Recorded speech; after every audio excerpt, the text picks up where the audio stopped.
உன்கிட்ட பேச போற மணிக்கணக்கா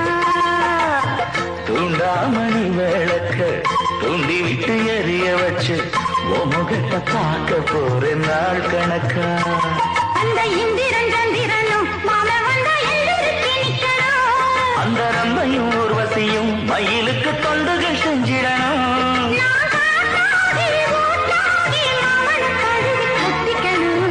தூது வளையல அரைச்சு தொண்டையில தான் நினைச்சு நானும் கூட பேச போறேன் மணிக்கணக்கா